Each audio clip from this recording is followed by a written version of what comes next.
The love and the study of Nihanto, or the study of the Japanese sword, took place at a very, very young age.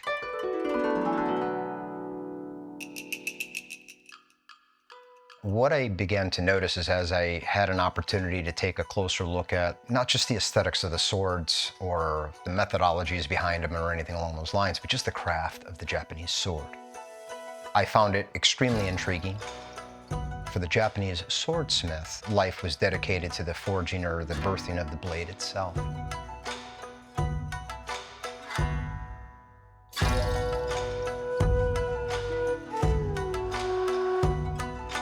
There's a couple of what we call gendairo makers or gendai makers that I truly cherish. The family Yoshindo Yoshihara.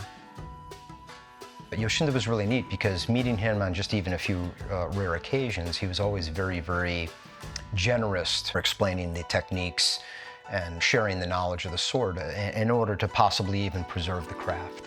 But I found it extremely intriguing to learn as I dug into it more, learn more about the styles, learn more about the histories and the lineages of these different craftsmen.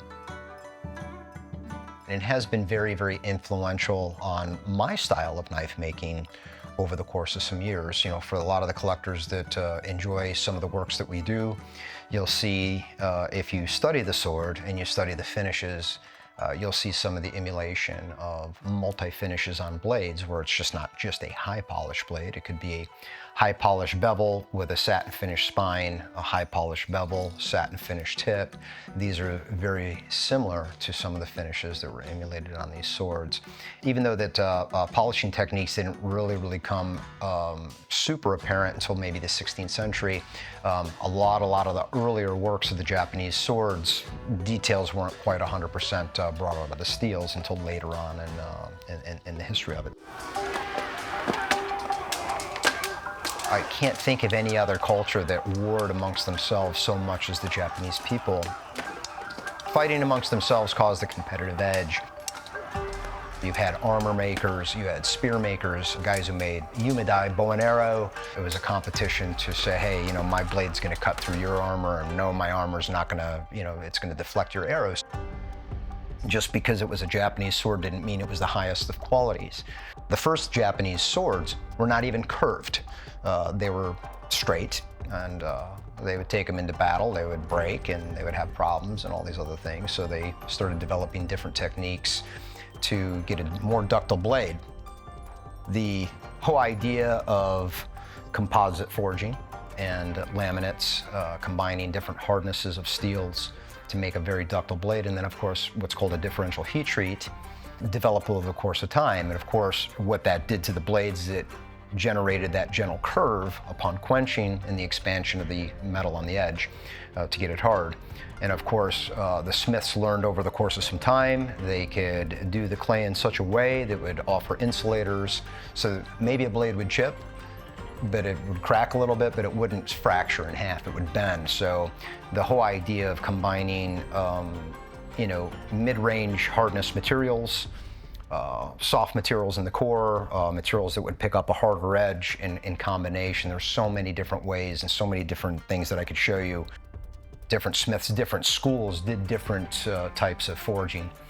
So that combination made up for a very, very, very ductile blade if it was done properly. The finishes themselves, it just goes on and on and on. But if you think about the history of the sword and the makers, just think about today's makers today. You have guys that are just national living treasures, and then you have guys who make garbage. And it's that way. And it's the same way in our knife industry. You got guys who will be remembered over the course of time. Time will tell, you know, where these knives end up in collections and how they're viewed, but then you got guys that simply make shit. And so it's, I think in any kind of culture. So you had smiths that were just so worthy because they just made the best stuff. The smith made the blade.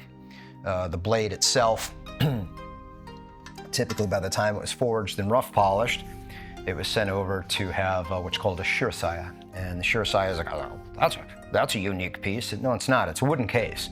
Even though it's made out of a certain type of wood that resists moisture, so they kind of knew what they were doing. It was the storage case that allowed the blade to be transferred from the smith to the polisher to the koshirei makers, back to wherever. So if typically sword owners wouldn't have one set of koshirei, okay?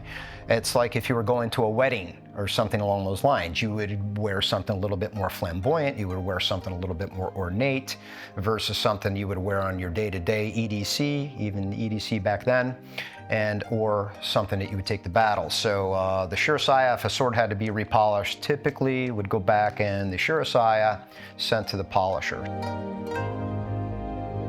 The polishers intrigued me to no end because they were the appraisers. So the polishers, those families, those particular schools looked at everybody's blades because they had to in depth. They had to understand how the geometry looked, how the grain looked, the type of hamon, the type of finishes, the verification of the tang signatures. They could call it out if it was a forgery.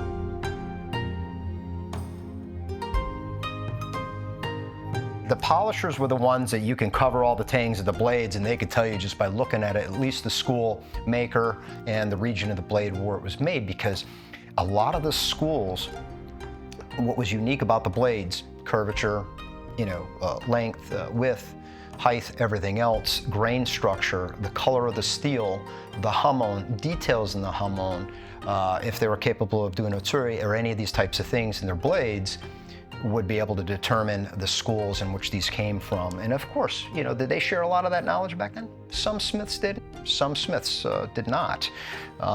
It was I'm sure, a very competitive market back in the day, just as it is today. And the greater of the smiths definitely were inspired by their predecessor schools. So a lot of the blades in my collection, I'll have like a first generation Tadayoshi, all the way up onto a seventh generation Tadayoshi. I like those particular very simplistic blades, but I do enjoy those schools. And then of course, with the Yoshihara family, I enjoy those blades to no end. Yoshindo's work is probably one of my favorites. Even with the knives that I might enjoy today, if I can't bond with the maker, I don't care what you make, it's not gonna do anything for me. Yoshindo, just very soft spoken man, and just was very willing to share knowledge about the craft, and it was definitely a very, very good vibe anytime you met him. So I definitely enjoy his pieces. This is one of his katana, and that I got from it was Oi Art out of Japan, and this one is in pristine condition.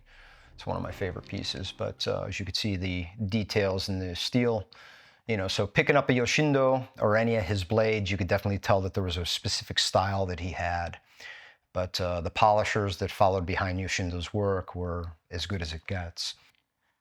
So as I was saying, the curvature of the blade could be controlled. Of course, the yaki-iri, or the hardening of the edge, expanded the material, causing the blade to curve. Now, the smithy could basically control that curve. If there was too much curve or sori in the blade, on an anvil, they can go ahead and peen the spine to take some of the curvature out to adjust it. Or if there was not enough curvature to the blade, they would heat up a copper block red hot, touch it in a certain area on the spine of the blade, quench it, heat it, quench it, and it would introduce some curvature back into the blade. The curved blades developed a whole nother dynamic of fighting. You think about somebody fighting from a horseback, or that cut of the draw was very, very lethal, especially with a blade that had a curvature to it. And of course, as you go through the times, sometimes you'll run across swords that'll have multiple tang holes in it where the blade had been shortened, is because, hey, maybe this sword was, a very long sword for horseback, and then as fighting and then engagements got a little bit closer between me and you, of course, blades were shortened for a little bit more of the CQB application. So sometimes if you see tang holes multiple, of course, a blade would be shortened from the tang forward, never from the tip back. Some of these pieces I've accumulated over time. I've traveled to Japan multiple times. Sometimes I get lucky and I find these in auctions. Sometimes I find them in antique houses. This is probably not the largest sword collection I've owned, but it suits my personality as of today. These arrowheads that I managed to acquire, an acquaintance of mine in Japan was able to get, I guess, when his grandparents passed, he was handed down the small home that they had. And of course, a lot of the houses there, you know, can be 600-700 years old without a hitch. They started dismantling the structure to build something new, and they started finding weapons inside the walls. And I remember getting a message. It's like, hey, Tone, you know, we were taking down my grandparents' house and we found all kinds of weapons in the wall. I got hundreds of these arrowheads. You want some? It's like, absolutely. I've seen some really wonderful works of art. This is a blade from Yoshindo's brother. This is Itachi with Horomono, full koshiro mounts. It's beautiful, absolutely gorgeous.